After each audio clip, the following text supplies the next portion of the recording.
આપણે મત્સ્યપુરાણના 75મા દિવસની કથાને આગળ વધારીએ। 280મો અધ્યાય હિરણ્યાશ્વદાનની વિધિ। મત્સ્ય ભગવાને કહ્યું કે હવે હું પરમ શ્રેષ્ઠ સુવર્ણમય અશ્વદાનની વિધિ બતાવી રહ્યો છું, જેના પ્રદાનથી મનુષ્ય સંસારમાં અનંત ફળ પ્રાપ્ત કરે છે। કોઈ પુણ્યતિથિના દિવસે તુલા પુરુષ દાનની જેમ પુણ્યવાચન કરીને લોકપાલોનું આહ્વાન કરે। બુદ્ધિમાન યજમાન જો સ્વલ્પ વિત્તવાળો હોય તો તેણે આ હિરણ્યાશ્વ યજ્ઞ એકાગ્ન વિધિથી કરવો જોઈએ। તેણે પોતાની શક્તિ પ્રમાણે 3 પલથી લઈને 1000 પલ સુધી સોનાનો રથ બનાવડાવવો જોઈએ અને તેને રેશમી વસ્ત્રથી આચ્છાદિત કરીને વેદી પર પાથરેલા કાળા મૃગ પર મૂકેલા તલ પર સ્થાપિત કરવો જોઈએ। તેની પાસે પાદુકા, જૂતા, છત્રી, ચામર, આસન અને પાત્ર તથા જળથી ભરેલા 8 કળશ, પુષ્પમાળા, શેરડી અને ફળ પણ મૂકવા જોઈએ। તે જ પ્રમાણે ત્યાં સુવર્ણ નિર્મિત સૂર્ય પ્રતિમાથી યુક્ત બધી સામગ્રીઓ સહિત શૈયા પણ મૂકે। ત્યાર પછી વેદજ્ઞના બ્રાહ્મણો દ્વારા સર્વૌષધિ મિશ્રિત જળથી સ્નાન કરાવ્યા પછી યજમાન હાથમાં પુષ્પ લઈને આ મંત્ર બોલે: સર્વ દેવોના સ્વામી, આપને નમસ્કાર છે। વેદોને લાવવા માટે ઈચ્છુક દેવ, આપ અશ્વરૂપે આ સંસાર સાગરથી મારી રક્ષા કરો। ભાસ્કર, કેમ કે આપ જ છંદો રૂપે 7 ભાગમાં વિભક્ત થઈને બધા લોકોને પ્રકાશિત કરો છો, તેથી સનાતન મારી રક્ષા કરો। આ પ્રમાણે કહીને તે અશ્વગુરુને દાન કરી આ દાન આપવાથી પાપો નષ્ટ થઈ જવાના કારણે તે મનુષ્ય ભગવાન સૂર્યના અક્ષય લોકને પ્રાપ્ત થાય છે। પુનઃ પોતાની આર્થિક સ્થિતિ પ્રમાણે ગાયો દ્વારા બધા ઋત્વિજોની પણ પૂજા કરે। ત્યાર પછી ધાન્ય સહિત સમસ્ત સામગ્રીઓને તથા સંપૂર્ણ સામગ્રી સહિત શૈયા ગુરુને આપી દે। ત્યાર પછી તે તેલ રહિત અન્નનું ભોજન કરે અને ભોજન પછી પુરાણોનું શ્રવણ કરે। નરેન્દ્ર, જે મનુષ્ય પુણ્ય દિવસે આ ઈશ્વા વિધિને સંપન્ન કરે છે તે પાપોથી મુક્ત થઈને સિદ્ધો દ્વારા પૂજિત થઈને મુરારીના પૂર વૈકુંઠને પ્રાપ્ત કરે છે। જે મનુષ્ય આ સુવર્ણાશ્વના દાનની વિધિ વાંચે છે તે બધા પાપોથી મુક્ત થઈને અશ્વમેઘ યજ્ઞના ફળનો ભાગી થાય છે અને સુવર્ણના વિમાન દ્વારા સૂર્યલોકમાં જાય છે તથા જે આ દાનને જુએ છે તે દેવાંગનાઓ દ્વારા પૂજિત થાય છે। જે અલ્પવિત પુરુષ હિરણ્યાશ્વ દાનની વિધિને સાંભળે યા સ્મરણ કરે છે અથવા આનું અભિનંદન કરે છે તે પણ પાપોથી મુક્ત થઈને ઇન્દ્ર તથા મહેશ્વરના સ્થાનમાં જાય છે।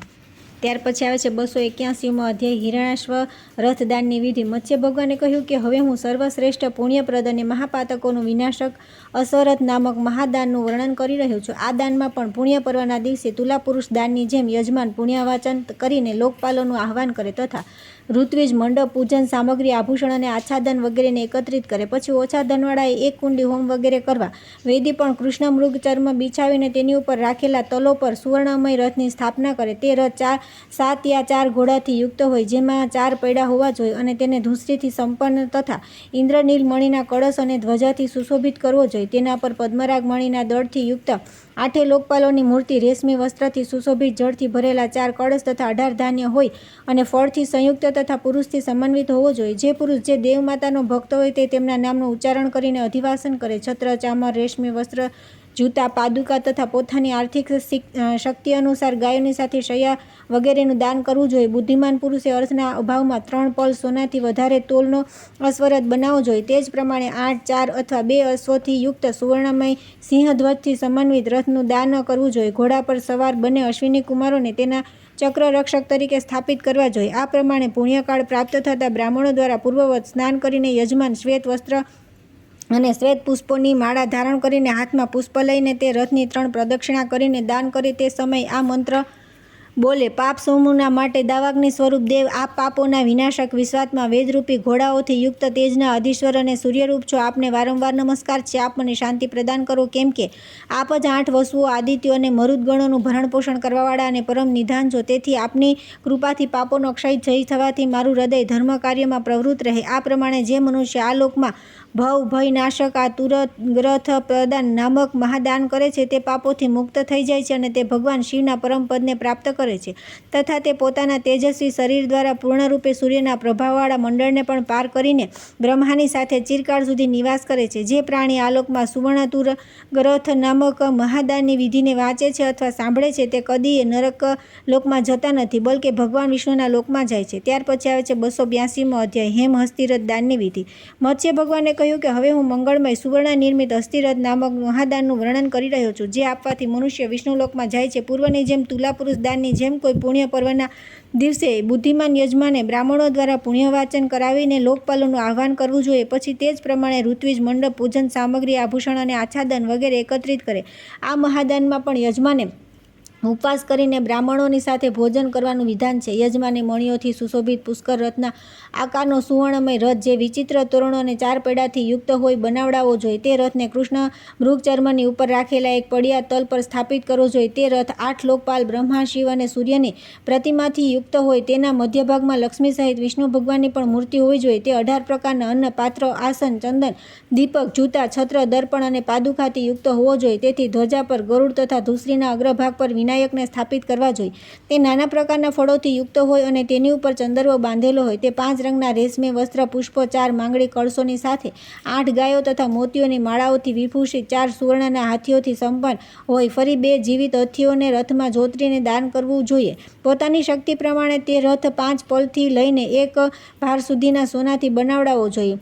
આ પ્રમાણે વેદજ્ઞ બ્રાહ્મણો દ્વારા માંગલિક શબ્દોના ઉચ્ચારણની સાથે યજમાન સ્નાન કરીને અંજલિમાં ફૂલ લઈને 3 વાર પ્રદક્ષિણા કરે તથા નીચેનો મંત્ર બોલીને બ્રાહ્મણોને દાન આપે. તેજોમય સ્પંદન શંકર, બ્રહ્મા, સૂર્ય, લોકપાલ, વિદ્યાધર, વસુદેવ, વેદ પુરાણ અને યજ્ઞ તમારી સેવા કરે છે. તેથી તમે મારી રક્ષા કરો અને વારંવાર નમસ્કાર છે. રથારૂઢ સ્વામીને વિષ્ણુ ભગવાનનું જે પદ પરમ ગુહ્યતમ આનંદનું હેતુ અને ગુણ અને રૂપથી પર છે તથા એકમાત્ર યોગરૂપી માનસિક દ્રષ્ટિવાળા મુનિઓ જેના સમાધિમાં દર્શન કરે છે તે આપ જ છો માધવ. કેમ કે આપ જ ભવસાગરમાં ડૂબવાવાળાને માટે આનંદના પાત્ર, સત્ય સ્વરૂપ તથા યજ્ઞમાં પાન પાત્ર છો. તેથી આપ આ સુવર્ણમય હસ્તિરથના દાનથી મારા પાપ સમૂહને નષ્ટ કરીને મારા પર કૃપા કરો. જે મનુષ્ય આ પ્રમાણે પ્રણામ કરીને સુવર્ણમય હસ્તિરથનું દાન કરે છે તે સમસ્ત પાપોથી મુક્ત થઈ જાય છે અને તે શંકરજીનો વિદ્યાધર દેવતાઓ તથા મુનિઓ દ્વારા સેવિત ઇન્દ્રિયાતીત લોકને પ્રાપ્ત થાય છે. જે પૂર્વજન્મમાં કરેલા દુષ્કર્મરૂપી ઉદ્વેગથી યુક્ત પોતાના બાંધવો, પિતરોને આ હસ્તિરથના દાનથી વિષ્ણુ ભગવાનના શાશ્વત લોકમાં લઈ જાય છે. ત્યાર પછી આવે છે 283મો અધ્યાય, પંચલાગલ પ્રદાનની વિધિ. મત્સ્ય ભગવાન કહે છે કે હવે હું મહાપાતકનાશી અતિ શ્રેષ્ઠ પંચાલંગ નામના મહાદાનનું વર્ણન કરી રહ્યો છું. યુગાદી તિથિઓ તથા સૂર્યગ્રહણ વગેરે અવસર પર મનુષ્ય પોતાની શક્તિ અનુસાર 5 હળોથી યુક્ત અનાજના પાકથી સુશોભિત ગામ, ખેડ, ગામડું, ખરવટ, પર્વતની તળેટીનું ગામ, 100 નિર્વર્તન તથા 50 નિવર્તન ભૂમિનું દાન કરવું જોઈએ. વિલક્ષણ પુરુષ સાખુના લાકડાના બનેલા 5 અને સોનાના 5 બીજા હળોને સંપૂર્ણ સામગ્રીઓથી યુક્ત કરે.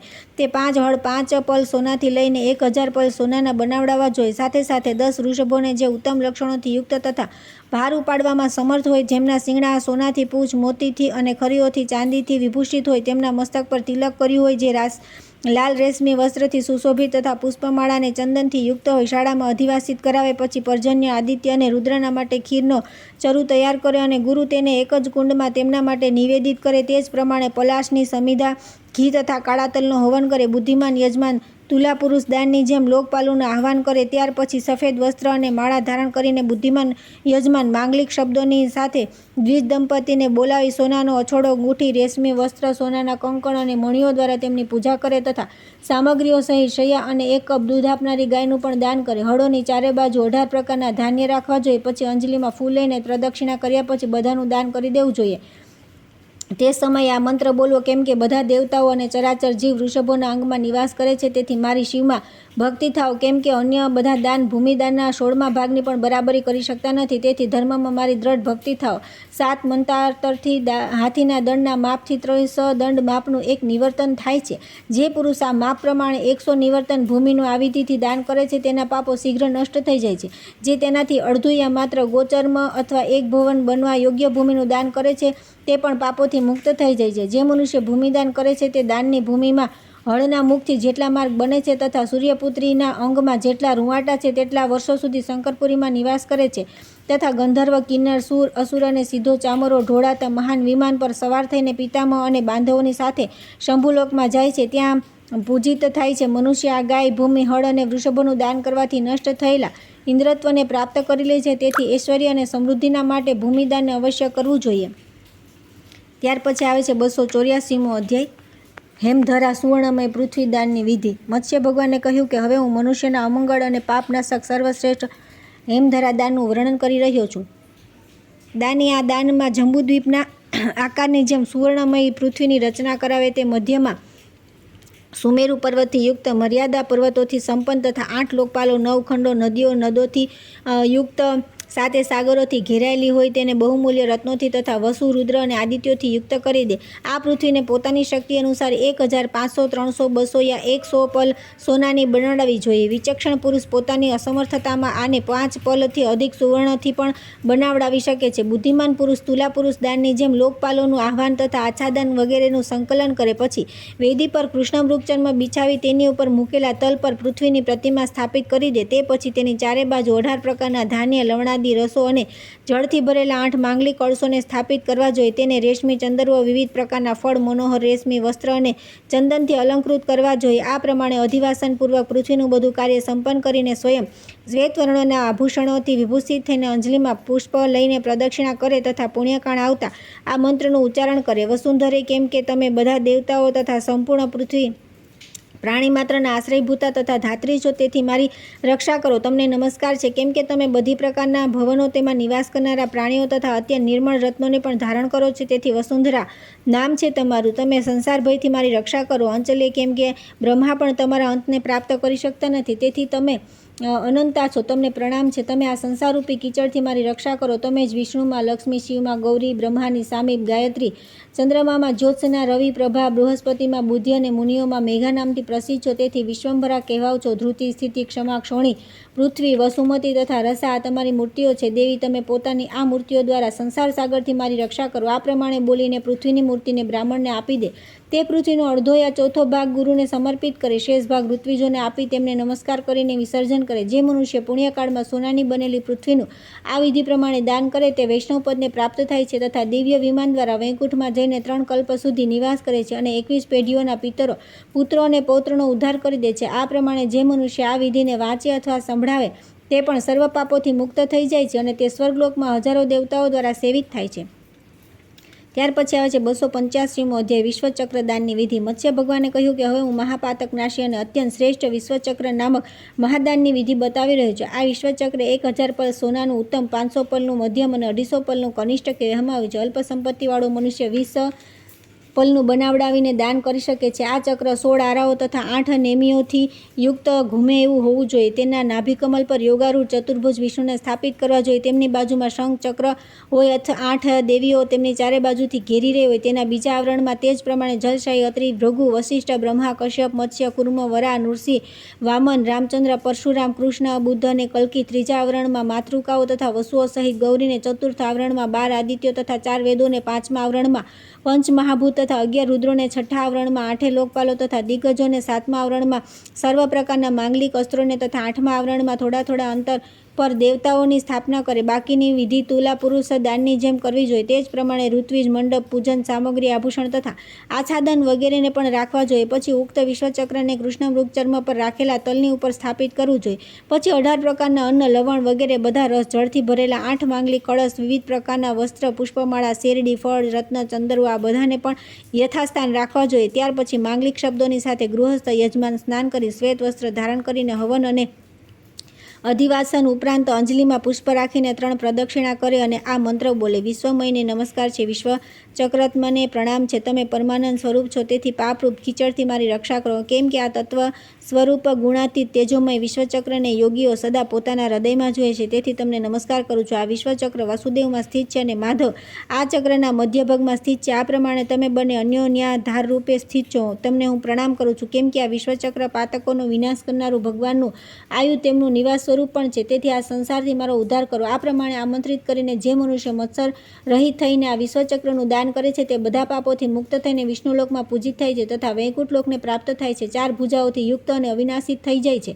અથવા જે વ્યક્તિ આ વિશ્વચક્રનું નિર્માણ કરીને તેને દરરોજ પ્રણામ કરે છે તેનું આયુષ્ય વધે છે અને નિત્ય લક્ષ્મીની વૃદ્ધિ થાય છે. આ પ્રમાણે જે વ્યક્તિ સુવર્ણ નિર્મિત 16 આરાઓ તથા સમસ્ત જગત અને દેવતાઓનો અધિષ્ઠિત રૂપ આ ચક્રને વિતરિત કરે છે તે વિષ્ણુ ભગવાનને પ્રાપ્ત થાય છે અને તેને સીધો મસ્તક ઝુકાવીને નમસ્કાર કરે છે. તે પુરુષ સ્વર્ણ નિર્મિત સુદર્શનના દાનથી નિષ્પાપ થઈને શત્રુઓને વિકરાળ રૂપે તથા સ્ત્રીઓને તેમના પતિના રૂપમાં દેખાય છે અને શુભદર્શન કેશવની જેમ મનોરમ સ્વરૂપ ધારણ કરે છે. આ 16 આરાવાળા સુવર્ણ નિર્મિત ચક્રનું દાન કરવાથી મહાપાપ શીઘ્ર નષ્ટ થઈ જાય છે અને કરતા મુરારીની શ્રેષ્ઠ આકૃતિને પ્રાપ્ત કરે છે તથા સંસાર ભયની પર થઈને સદાના માટે જન્મ મૃત્યુથી છૂટી જાય છે.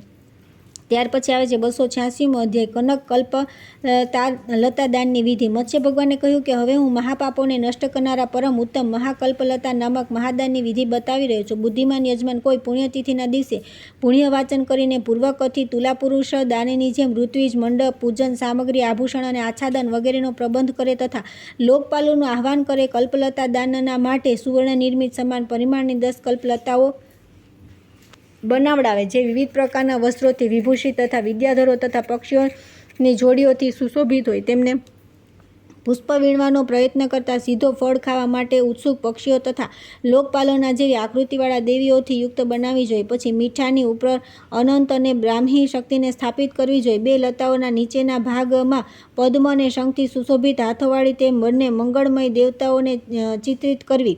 પૂર્વ દિશામાં ગોળની ઉપર કુલિશનું અસ્ત્ર ધારણ કરીને હાથી પર વિરાજમાન ઇન્દ્રાણીને અગ્નિકોણમાં હળદર ચૂર્ણ પર સ્ત્રુવો હાથમાં લઈને બકરા પર સવાર અગ્નાઈને દક્ષિણ દિશામાં તાંદુલ પર મહિષારૂઢ ગદા લઈને યમીને નૈઋત્ય કોણમાં ઘીની ઉપર ખડગ સહિત નૈઋતિને પશ્ચિમ દિશામાં દૂધ પર નાગપાશ ધારણ કરીને મત્સ્ય પર આરૂઢ વારુણીને વાયવ્ય કોણમાં શર્કરા પર મૃગારૂઢ પતાકા લઈને પાતકીની ઉત્તર દિશામાં તલ પર નિધિ સહિત શંખ લઈને તથા ઈશાન કોણમાં માખણ પર નંદી પર આરૂઢ ત્રિશૂલ ધારણ કરીને માહેશ્વરી શક્તિએ ઈશાનીને સ્થાપિત કરવી જોઈએ.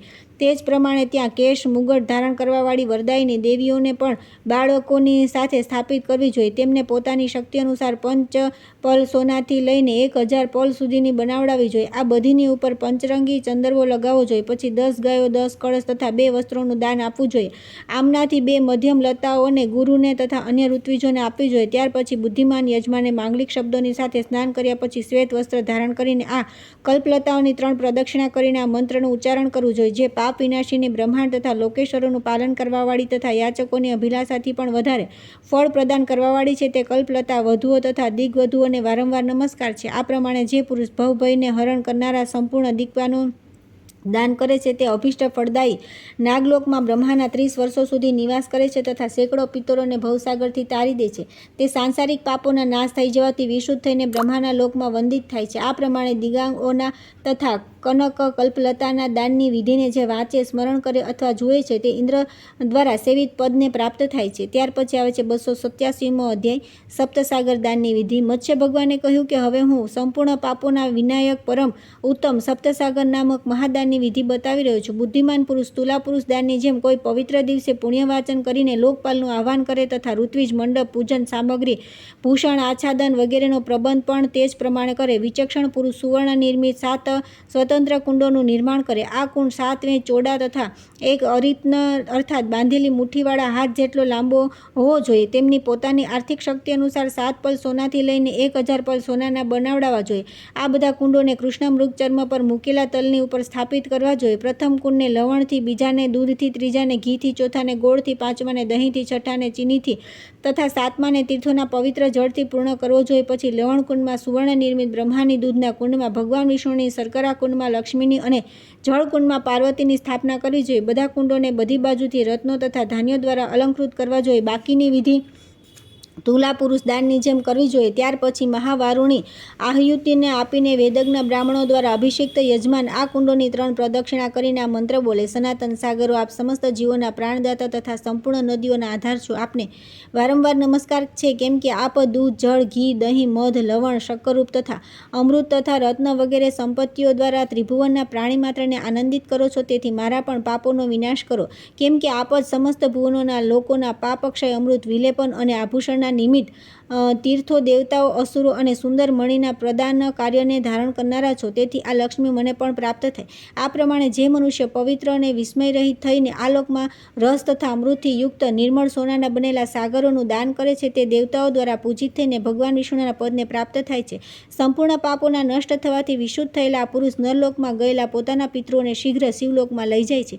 ત્યાર પછી આવે છે 288મો અધ્યાય રત્નધેનુ દાનની વિધિ. મત્સ્ય ભગવાને કહ્યું કે હવે હું મનુષ્યોને ગોલોક પ્રદાન કરનાર અતિ ઉત્તમ રત્નધેનુ નામક મહાદાનની વિધિનું વર્ણન કરી રહ્યો છું. કોઈ પુણ્ય દિવસે યજમાન તુલા પુરુષ દાનની જેમ લોકપાલનું આહ્વાન કર્યા પછી ધેનુની કલ્પના કરે. જમીન પર કૃષ્ણ મૃગચર્મ બિછાવીને તેના પર એક પડ્યો લવણ મૂકીને તેની ઉપર વિધિપૂર્વક સંકલ્પ સહિત રત્નમય ધેનુની સ્થાપના કરે. તેના મુખમાં 81 પદ્મરાગ મણિ તથા થૂથુનમાં 81 પુષ્પરાગ સ્થાપિત કરે. તે ગાયના લલાટ પર સોનાનું તિલક લગાવે. તેની બંને આંખોમાં 100 મુક્તા, બંને ભ્રુકુટીઓ પર પ્રવાલ અને બંને કાનોની જગ્યાએ 2 શક્તિઓ લગાવવી જોઈએ. તેના શિંગડા સોનાના હોય. મસ્તકના સ્થાન પર 100 હીરા સ્થાપિત કરવા જોઈએ. કંઠ અને નેત્રોની પાંપણોમાં 100 ગોમેદક, પૃષ્ઠભાગમાં 100 ઇન્દ્રનીલ, બંને પાર્શ્વમાં 100 વૈદુર્ય, ઉદર પર સ્ફટિક તથા કમર પર 100 સુગંધિક મણિ રાખવા જોઈએ. ખરીઓ અને સુવર્ણમય પૂંછને મુક્તાની શેરોથી યુક્ત અને બંને નાસિકાઓને સૂર્યકાંત તથા ચંદ્રકાંત મણિઓથી બનાવીને કપૂર અને ચંદનની અર્ચના કરવી જોઈએ. રૂવા અને કેસર અને નાભીની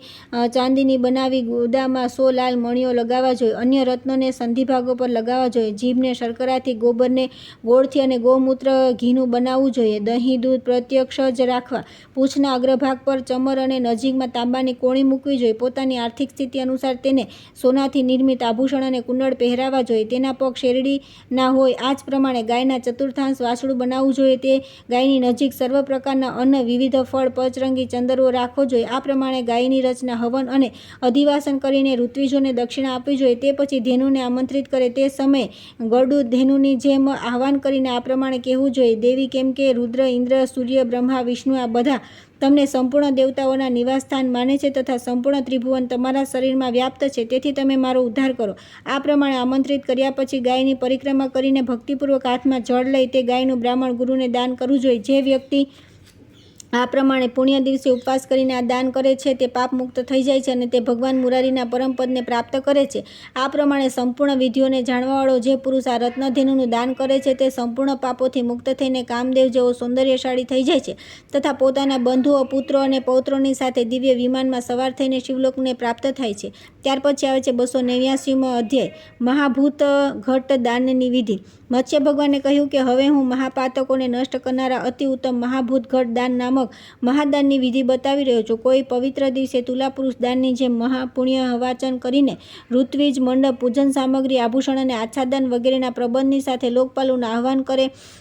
પછી યજમાન રત્નોથી જડેલો સોનાનો એક કળશ બનાવડાવે જે 1 વેંતથી લઈને 100 આંગળ વિસ્તારનો હોય. તેને દૂધ અને ઘીથી પૂર્ણ કરીને તેની પાસે કલ્પવૃક્ષ મૂકી દેવું. ત્યાં જ પદ્માસન પર સ્થિત બ્રહ્મા તથા પોતપોતાના વાહનો પર આરૂઢ વિષ્ણુ, શિવ અને લોકપાલો, દેવરાજ, ઇન્દ્ર વગેરે દેવતાઓને પણ બનાવે. તે જ પ્રમાણે વરાહ દ્વારા ઉપર ઉઠાવેલી કમળ સહિત પૃથ્વીની રચના કરવી જોઈએ. પછી મગરના વાહન પર બેઠેલા સ્વર્ણ નિર્મિત વરુણ, મેષ વાહન પર આરૂઢ અગ્નિ, કૃષ્ણમૃગ પર આરૂઢ વાયુ, પાલખી પર આરૂઢ કુબેર તથા મૂષક પર બેઠેલા ગણપતિ, આ બધા દેવતાઓને 5 વેદોને સાથે ઉક્ત ઘટમાં સ્થાપિત કરવા જોઈએ. તેમનામાં ઋગ્વેદને રુદ્રાક્ષમાળા લઈને, યજુર્વેદને કમળ લઈને, સામવેદને ડાબા હાથમાં વીણા અને જમણા હાથમાં વેણુ લઈને તથા અથર્વવેદને હાથોમાં સૂત્ર અને શ્રુવા અને કમળ લઈને બનાવવા જોઈએ. 5મા વેદ પુરાણના આયુધ, અક્ષરસૂત્ર, કમંડળ અને અભય તથા વરદ મુદ્રાઓ છે. તે કમળની ચારે બાજુ 18 પ્રકારના ધાન્ય, ચામર, આસન, દર્પણ, પાદુકા, જૂતા, છત્ર, દીપક, આભૂષણ, સૈયા, જળપૂર્ણ કળશ અને પચરંગી ચંદરવો રાખવા જોઈએ. પછી યજમાન અધિવાસનના અંતમાં સ્નાન કરી આ મંત્ર બોલે: